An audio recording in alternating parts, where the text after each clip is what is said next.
Hello बच्चों, आइए प्रश्न को देखते हैं। यदि 12 बिंदुओं में से 7 एक रेखा में है, मतलब 7 बिंदु संरेख है, तो इन बिंदुओं से बने त्रिभुजों की संख्या क्या होगी? और यहाँ पे 4 विकल्प दे रखे हैं। चारों विकल्पों में जो सही विकल्प होने वाला है उसका चयन करना है। प्रश्न को हल करने से पहले इसकी मुख्य अवधारणा के बारे में चर्चा कर लेते हैं।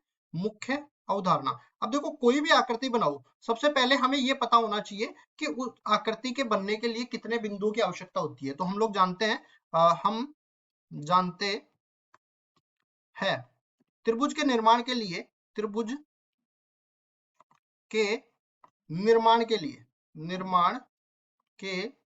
लिए 3 बिंदुओं की जरूरत होती है। 3 बिंदुओं की जरूरत होती है।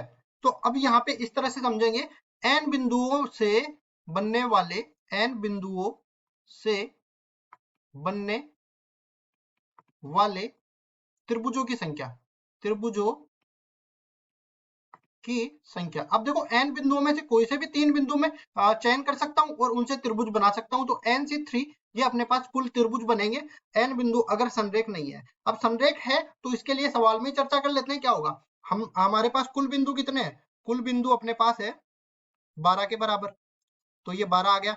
फिर उसके बाद देखो, संरेख बिंदु कितने आ गए जो एक ही रेखा में? संरेख बिंदु ये अपने पास 7 के बराबर है। अब देखो, कुल अपने पास कुल त्रिभुजों की संख्या लिखेंगे यहाँ पे, कुल त्रिभुजों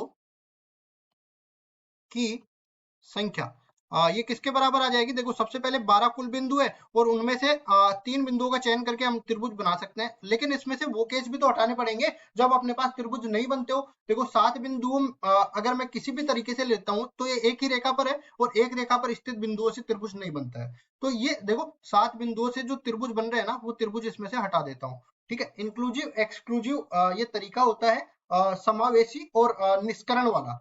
अब उसके बाद देखो, इसको सरल करते हैं तो ये अपने पास फैक्टोरियल 12 बटा में फैक्टोरियल 3 गुणा में फैक्टोरियल 9 बन जाएगा। और माइनस में ये कितना बन जाएगा? फैक्टोरियल 7 बटा में फैक्टोरियल 3 गुणा में फैक्टोरियल 4 बन जाएगा। इसके बाद इसको हल करते हैं तो देखो, यहाँ पे कितना बनेगा? 12 गुणा में 11 गुणा में 10, और नीचे कितना बन जाएगा? 3 गुणा में 2। इसी तरह ये माइनस में 7 गुणा में 6 गुणा में 5, और इसको आगे हल करते हैं तो 3 गुणा में 2 बन जाएगा। फैक्टोरियल 4 से फैक्टोरियल 4 इसमें काट दिया और फैक्टोरियल 9 से फैक्टोरियल 9 इसमें काट दिया। अब देखो, 3 दूनी 6, 6 दूनी 12, और इसमें भी देखो 3 दूनी 6 ये पूरा कट जाएगा।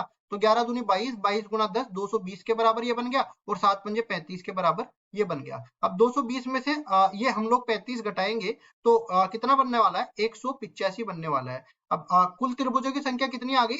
185 के बराबर। यही अपना उत्तर है। अब देख लेते हैं विकल्प में। ये देखो, ए विकल्प में 185 दे रखा है, तो ए विकल्प बिल्कुल सही उत्तर हो जाएगा। आशा करता हूँ ये सवाल आपको समझ में आया होगा। धन्यवाद।